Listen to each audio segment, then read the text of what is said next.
Racial discrimination, a major problem during the 19th and the 20th century, and which is still relevant in the 21st century in some parts of the world. तो ये जो racial discrimination है, इसका सबसे ज़्यादा असर पड़ा, सबसे ज़्यादा ये डिस्क्रिमिनेशन देखा गया कॉलोनाइज्ड कंट्रीज़ में। जो भी कंट्रीज़ कभी कॉलोनाइज थीं, तो वहाँ पर देखा गया, स्पेशली जो यूरोपियन कॉलोनीज़ थीं उन सभी कंट्रीज़ में, जैसे कि अफ्रीका, अफ्रीकन सब कॉन्टिनेंट में देखा गया, अफ्रीकन कॉन्टिनेंट में या अमेरिका में देखा गया ये सब। And also the thing, the slavery, like superiority complex of the whites and the system of slavery, the system which led to the American Civil War of 1861. Hi everyone, welcome back to my channel. तो आज हम पढ़ने वाले हैं protest movements के बारे में, जिसमें हम आज पढ़ेंगे पहला unit, that is the civil rights movement. Now इस मूवमेंट के बारे में आज हम जानेंगे। उसके पहले एक छोटा सा बैकग्राउंड समरी जाननी आपके लिए ज़रूरी है, which I am going to tell you. तो अमेरिका में जब से यूरोपियंस अमेरिका आए, अमेरिका पे उन्होंने कब्जा किया, अमेरिका को उन्होंने अपनी कॉलोनी बनाया। एंड उसके बाद जो नेटिव अमेरिकन्स थे, उनके साथ काफ़ी ज़्यादा डिस्क्रिमिनेशन होने लगा। They were treated as inferior because of their color, because of not being connected to the whole world, like they were not connected to the other parts of the world. इन सभी factors की वजह से जो native Americans थे, जिन्हें red Indians कहा जाता है, उन्हें काफ़ी डिस्क्रिमिनेशन फेस करना पड़ा, जो कि आपने अपने प्रीवियस क्लासेस में पढ़ा ही होगा। ये चीज़ें आपने अपनी प्रीवियस क्लासेस में देखी होंगी। एंड अमेरिका में ही एक सिविल वॉर हुआ था between the northern and the southern states. क्यों? Because of the concept of slavery. तो क्या था ये स्लेवरी का कॉन्सेप्ट? तो स्लेवरी के according to the concept of slavery, slaves transport किए जाते थे फ्रॉम अफ्रीका से स्लेव्स लाए जाते थे to work in America, to become slaves in America. उनके साथ काफ़ी ज़्यादा torture, like they were not even considered as humans. उनके साथ एकदम इनह्यूमेन बिहेव किया जाता था, काफ़ी टॉर्चर किया जाता था उन्हें, काफ़ी ब्रूटल ट्रीटमेंट दिया जाता था उन्हें। एंड इवन उनके लिए एक नॉर्मल ज़िंदगी जीना भी एक लग्जरी थी। तो आप सोच सकते हैं कि उनको कितनी प्रॉब्लम्स फेस करनी पड़ी थी। एंड इस सब के बाद भी उन्हें अनसिविलाइज्ड जैसे टर्म्स यूज़ किए जाते थे, उनके लिए अनसिविलाइज्ड जैसे टर्म्स का यूज़ किया जाता था कि and that they don't deserve to live their life on their own terms.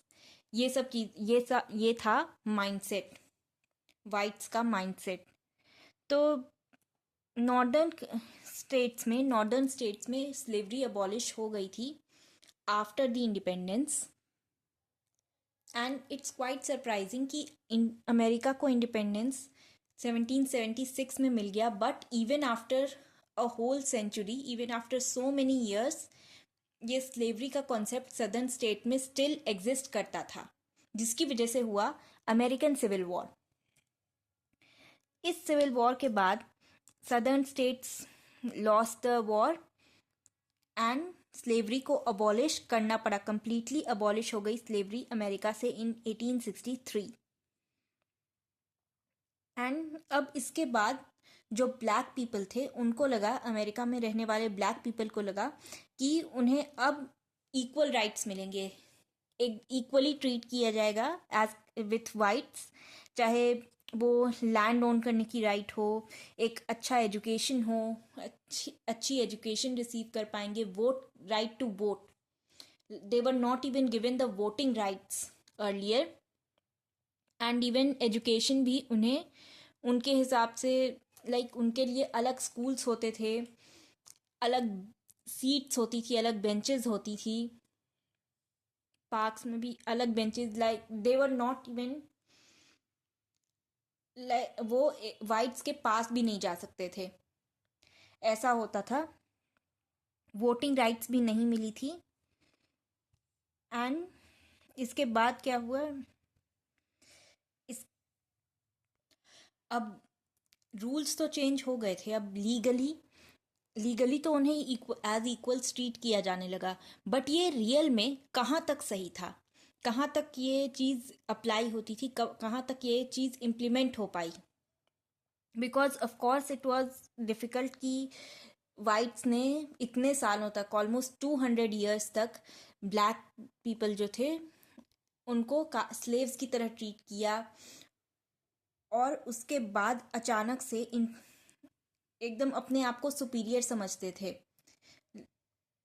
सो अब इसके बाद अचानक से उन्हें उनसे ये एक्सपेक्ट किया जाने लगा कि इन्हें एज इक्वल्स ट्रीट करो, which they were not going to do. अब क्या हुआ, यहाँ पर भी ब्लैक पीपल जो थे उनको पता चल गया, उन्हें समझ आ गया कि उनके साथ काफ़ी ज़्यादा डिस्क्रिमिनेशन हो रहा है. वोटिंग राइट्स डिनाई की गई. उनके लिए सेपरेट स्कूल्स थे जिसमें एजुकेशन की क्वालिटी भी अच्छी नहीं थी, जो कि वाइट्स के कंपैरिजन में, लाइक वाइट्स एक बेटर स्कूल में जाते थे. एंड इन्हें सेपरेट, इनके बच्चों के लिए सेपरेट स्कूल्स होते थे जिसमें एजुकेशन क्वालिटी पुअर रहती थी. एंड पब्लिक प्लेसेस में उन्हें आइसोलेटेड फील होता था. Plus they were not even given good jobs. अच्छी जॉब्स नहीं दी जाती थी. पेमेंट इनके जॉब्स के हिसाब से, जॉब में जितना हार्डवर्क होता था उतना पेमेंट नहीं होता था. तो all these things were failed by the blacks. अब इस सब के बाद ये सब चीज़ें जो उन्हें फील होने लगी, इसके बाद पहला ऑर्गेनाइज्ड अटेम्प्ट हुआ, पहली एक ऑर्गेनाइजेशन फॉर्म हुई जो कि ब्लैक पीपल के राइट्स के लिए लड़ती थी. इस ऑर्गेनाइजेशन का नाम था NAACP, national association for the advancement of coloured people. But ये ऑर्गेनाइजेशन फेल हो गई. ये पहला अटेम्प्ट था but this organisation failed. And black people जो थे उनको सेकेंड वर्ल्ड वॉर तक भी सेकेंड क्लास सिटीजन्स की तरह ट्रीट किया जाने लगा. अब गवर्नमेंट का कैसे एटीट्यूड चेंज हुआ, तो 1946 में सिविल राइट्स इन्वेस्टिगेट करने के लिए प्रेसिडेंट ट्रूमन ने, हैरी ट्रूमन जो थे, हमने इनके बारे में सेकेंड वर्ल्ड वॉर के चैप्टर में पढ़ा होगा. इन्होंने एक कमिटी अपॉइंट करी सिविल राइट्स एग्जामिन करने के लिए, जिस कमिटी ने रेकमेंड किया कि कांग्रेस को लॉज बनाने चाहिए रेशियल डिस्क्रिमिनेशन को स्टॉप करने के लिए. अब इसके रीजंस क्या थे, क्यों ऐसा डिसीजन क्यों लिया, ऐसे सजेशंस क्यों दिए. तो सबसे पहले पॉलिटिशियंस को फील हुआ कि ब्लैक्स के साथ अन्याय हो रहा है, मिसट्रीट किया जा रहा है उन्हें, और उन्हें टॉप जॉब्स में भी इंक्लूड करना चाहिए. उनको लाइक रेशियल डिस्क्रिमिनेशन के बेसिस पर उन्हें जॉब जो नहीं दी जा रही थी वो चीज़ ख़त्म होनी चाहिए. अनदर रीज़न इज़ कि ब्लैक्स ने भी अपने लिए स्टैंड लेना स्टार्ट कर दिया था. उन्होंने भी सिविल राइट्स डिमांड करनी स्टार्ट कर दी after the war ended. After civil war blacks भी काफ़ी ज़्यादा, उनको भी रियलाइजेशन हो गया था. And they also started demanding for equal rights, the right to live with dignity, respect. ये उन्हें भी सेम रिस्पेक्ट, कि वो भी सेम रिस्पेक्ट डिजर्व करते हैं like the whites. Next is कि ऑफ कोर्स ये अगर डिस्क्रिमिनेशन कंटिन्यूड रहा तो अमेरिका के डेमोक्रेटिक वाले स्टेटस पे खतरा आएगा। डेमोक्रेटिक का स्टेटस अमेरिका क्लेम नहीं कर सकता कि वो एक डेमोक्रेटिक कंट्री है अनटिल एंड अनलेस हर किसी को इक्वल राइट्स मिले, और ब्लैक्स को वोटिंग राइट्स अगर डिनाई की जाएगी तो ऐसा कभी पॉसिबल नहीं है। अब नेक्स्ट चीज़ है कि एशिया और अफ्रीका में तो नेशनलिज्म स्टार्ट हो ही गया था, नेशनलिज्म डेवलप हो गया था काफ़ी हद तक। एंड इंडिया में तो आपको पता है कि like till after second world war ख़त्म होने के 2 साल बाद से ही 2 साल बाद ही इंडिया को इंडिपेंडेंस मिल गया था। तो इस पॉइंट पर India was on the verge of getting independence, और अगर अमेरिकन वाइट्स का अनफेयर ट्रीटमेंट चलता रहा तो ये जो नए फॉर्म स्टेट्स हैं, नए जो इंडिपेंडेंस गेन किया हुआ स्टेट है, ये सारे स्टेट्स एक साथ हो जाएंगे and they will become enemies to America, they will become the rivals to America.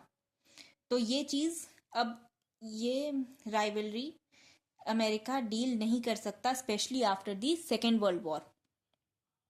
इतने बड़े वॉर के बाद अमेरिका एक और वॉर अफोर्ड नहीं कर सकता। अब इसका रिजल्ट क्या हुआ कि गवर्नमेंट ने और सुप्रीम कोर्ट ने, अमेरिकन गवर्नमेंट और वहाँ की सुप्रीम कोर्ट ने रेशियल इक्वालिटी इंट्रोड्यूस कर दी थी, नए लॉज लेके आए थे, नए लॉज डिक्लेयर किए थे फॉर रेशियल इक्वालिटी। जैसे कि जो ये डिफरेंट सेपरेट स्कूल्स का सेग्रीगेशन का जो सिस्टम था, इसे इलीगल डिक्लेयर किया गया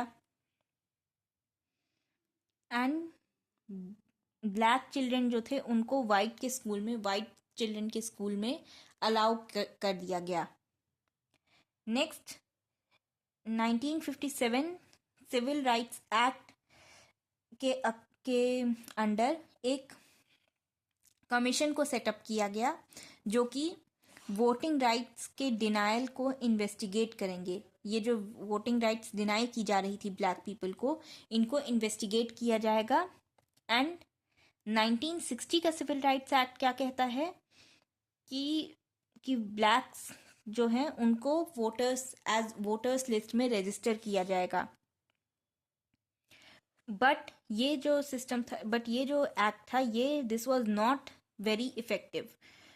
दे were afraid to register themselves कि उन्हें वाइट्स हैरेस करेंगे, इस डर से वो ब्लैक पीपल जो थे वो रजिस्टर ही नहीं कर रहे थे एज वोटर्स। अब यहाँ भी ये लॉ बनाया सुप्रीम कोर्ट ने, पास किया गया सुप्रीम कोर्ट के थ्रू। बट यहाँ पर भी स्टेट्स जो थे, यूएस के स्टेट्स, स्पेशली जो सदर्न स्टेट्स थे, साउथ अमेरिका के स्टेट्स जो थे, सदर्न यूएसए के स्टेट्स ने अभी भी इन लॉज को फॉलो करने से रिफ्यूज़ कर दिया। मतलब लीगली तो स्लेवरी को अबॉलिश कर दिया गया था, ब्लैक पीपल की डिस्क्रिमिनेशन को अबॉलिश कर दिया गया था, बट सदर्न स्टेट्स ने इस लॉ को इम्प्लीमेंट करने से मना कर दिया। एंड इसके बाद क्या हुआ कि प्रेसिडेंट आइजनहावर ने ये फेडरल ट्रूप्स सेंड किए टू फॉर चिल्ड्रन, जो ब्लैक चिल्ड्रन थे उनको स्कूल भेजने के लिए, चाहे जो भी स्टेट्स थे, लिटिल रॉक, अरकानसास जैसे जो भी स्टेट्स थे जहाँ पर गवर्नर ने ये सुप्रीम कोर्ट के ऑर्डर को इम्प्लीमेंट नहीं किया था, उन सभी स्टेट्स में ब्लैक चिल्ड्रन को स्कूल भेजने के लिए ट्रूप्स भेजे गए। And this was a symbolic victory. But southern whites जो थे, सदर्न स्टेट्स के जो वाइट सिटीजन्स थे, उन्होंने वो लॉ को बार बार तोड़ते रहे। अब 1961 तक क्या सिचुएशन थी, तो वहाँ पर केवल साउथ में डीसेग्रीगेट कितने स्कूल्स हुए थे, बस 25%। सारे सदर्न स्टेट्स में केवल 25% स्कूल्स को डीसेग्रीगेट किया गया था वहीं पर ये डिस्क्रिमिनेशन एंड हो पाया. So it was not that effective. अब यहाँ पर इक्वल राइट्स के लिए कैंपेन भी स्टार्ट होने लगे टिल दिस पॉइंट. अब यहाँ 1950s के बीच की बात है, मिड 1950s की बात है कि एक मास सिविल राइट्स मूवमेंट अमेरिका में डेवलप होने लगा, जिसके कई सारे रीजंस थे. एक रीज़न ये था कि जब डिस्क्रिमिनेशन एंड ऑलमोस्ट काफ़ी हद तक एंड होने लगा, स्पेशली नॉर्दर्न स्टेट्स में, तो नॉर्दर्न स्टेट्स में एक नई क्लास इमर्ज हुई which was known as the black middle class. अब ब्लैक मिडिल क्लास में कई सारे टैलेंटेड लीडर्स थे, जिसकी वजह से उनके जो व्यूज़ थे, उनके जो राइट्स थे, उनको और ज़्यादा जोर मिला. उन्हें काफ़ी अवेयरनेस भी फैली, इन लीडर्स की वजह से अवेयरनेस फैली अबाउट देयर पॉलिटिकल इश्यूज़, जो भी इश्यूज़ चल रहे हैं, और उन्हें कैसी कैसी उनकी नीड्स के हिसाब से उनके सेग्रीगेशन को कैसे एंड करना है, इसके हिसाब से. अब एशिया और अफ्रीका में कंट्रीज इंडिपेंडेंट बनने लगी. इंडिया को इंडिपेंडेंस मिला इसी बीच 1947 में. घाना को इंडिपेंडेंस मिला. एंड इसके बाद अब इन सारे डेवलपमेंट से इंस्पायर्ड दुनिया में कहीं भी कुछ भी होता है, अगर कुछ भी अच्छा हो तो उसकी इंस्पिरेशन बाकी कंट्रीज में भी मिलती है. तो यहाँ पर भी अमेरिकन्स को इंस्पिरेशन मिली, ब्लैक अमेरिकन्स को इंस्पिरेशन मिली, and they started protesting against their unfair treatment. अब ट्रूमन कमिटी ने भी काफ़ी होप्स रेज करी थी. हैरी ट्रूमन, प्रेसिडेंट ट्रूमन की जो कमिटी थी, उन्होंने जो रिपोर्ट दी थी, जो सजेशंस दिए थे, उससे ब्लैक पीपल की जो होप्स थी काफ़ी बढ़ गई थी. बट उस कमिटी ने काफ़ी स्लो प्रोग्रेस दिखाया, काफ़ी स्लोली प्रोग्रेस कर रही थी, और धीरे धीरे चेंजेस दिखने लगे थे. But blacks they became impatient, and इसके बाद सदर्न वाइट पीपल जो थे, वो काफ़ी हॉस्टाइल हो गए थे टुवर्ड्स द ट्रूमन कमिटी, और उन्होंने NAACP को बैन भी कर दिया था. जो मैंने पहले बताया, ये पहला ऑर्गेनाइजेशन था, इसको बैन कर दिया कई सारे स्टेट की गवर्नमेंट्स ने. अब इसके बाद, इस इंसिडेंट के बाद, एक नेशनल मास मूवमेंट की ज़रूरत लगने लगी ब्लैक पीपल को. अब ये मूवमेंट कब स्टार्ट हुआ? इन 1955, और इसके लीडर थे डॉक्टर मार्टिन लूथर किंग. अब ये इस मूवमेंट के काफ़ी इम्पोर्टेंट लीडर थे. And let me tell you कि ये जो हैं डॉक्टर मार्टिन लूथर किंग, ये नाम आपको कहीं और भी मिल जाएगा. 16th सेंचुरी में भी एक मार्टिन लूथर थे, जर्मनी के थे वो, and he was a priest. और डॉक्टर मार्टिन लूथर किंग के जो फादर थे, उन्होंने इनका नाम उन 16th सेंचुरी वाले मार्टिन लूथर पे रखा था, who was a part of a religious movement of Protestants. And इसके बाद सो दे आर डिफरेंट. एंड ये मूवमेंट कब स्टार्ट हुआ? ये मूवमेंट स्टार्ट हुआ जब एक इंसिडेंट के बाद, जब एक ब्लैक लेडी, रोज़ा पार्क्स, एक ब्लैक लेडी थी जिनको अरेस्ट किया गया था because she was sitting on the seat in a bus which is reserved for white people. So ये इंसिडेंट हुआ था मॉन्टगोमरी में, और डॉक्टर मार्टिन लूथर किंग ने फिर एक बॉयकॉट ऑर्गेनाइज किया for all the buses of Montgomery. And इसके और ये मूवमेंट काफ़ी पीसफुल था, and it was successful as well. और जो सेग्रीगेटेड, इस मूवमेंट के बाद जो सेग्रीगेटेड सिटिंग अरेंजमेंट्स थे, लाइक ब्लैक्स के लिए अलग, वाइट्स के लिए अलग सीट्स, ये इस मूवमेंट की वजह से स्टॉप कर दी गई. ये सिस्टम स्टॉप हुआ. And this was the beginning of his campaign. अब इस अब ये जो मूवमेंट था ये 1963 में अपने क्लाइमेक्स पर पहुंचा जब एक मैसिव रैली अटेंड करी गई by millions of people in Washington. अब इस रैली का मोटिव क्या था? जॉब में फ्रीडम, जॉब का, और जॉब से रिलेटेड था और फ्रीडम से रिलेटेड था। अब इसमें कई सारे सिविल राइट्स एक्टिविस्ट ने पार्ट लिया एंड इन्हें कहा जाता था big six. Big six group में कौन थे? Philip Randolph, Roy Wilkins, Martin Luther King, Whitney Young, James Farmer and John Lewis. ये सारे लोग थे इस मूवमेंट का पार्ट, इस कैंपेन का पार्ट। अब ये सभी लीडर्स अलग अलग पॉलिटिकल जोन्स से आए थे। इनका एक दूसरे से like they were not a part of they were previously not a part of any movement together they were not a part of any movement। And इस पूरे डॉक्टर मार्टिन ल्यूथर का जो पूरा मूवमेंट था, इस पूरे मूवमेंट में सबसे इम्पॉर्टेंट चीज़ है कि उन्होंने एक स्पीच दी थी, आई हैव अ ड्रीम।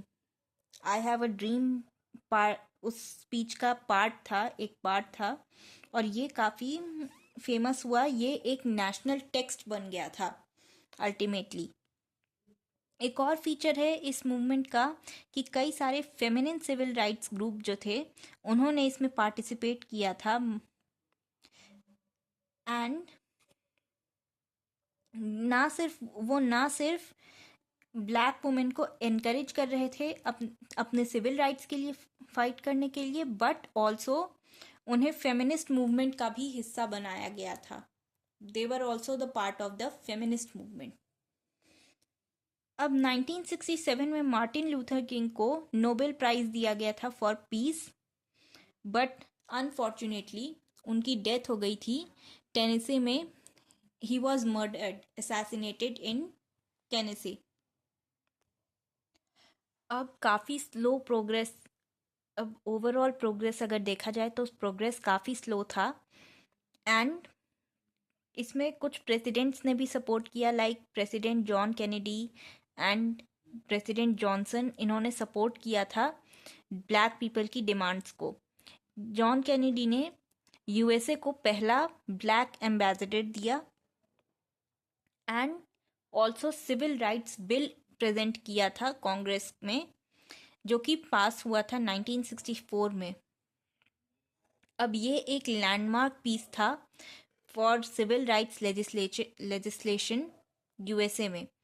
अब इस बिल के अकॉर्डिंग ये बिल ग्रांट करता था voting rights for blacks and racial discrimination को इलीगल डिक्लेयर किया गया था।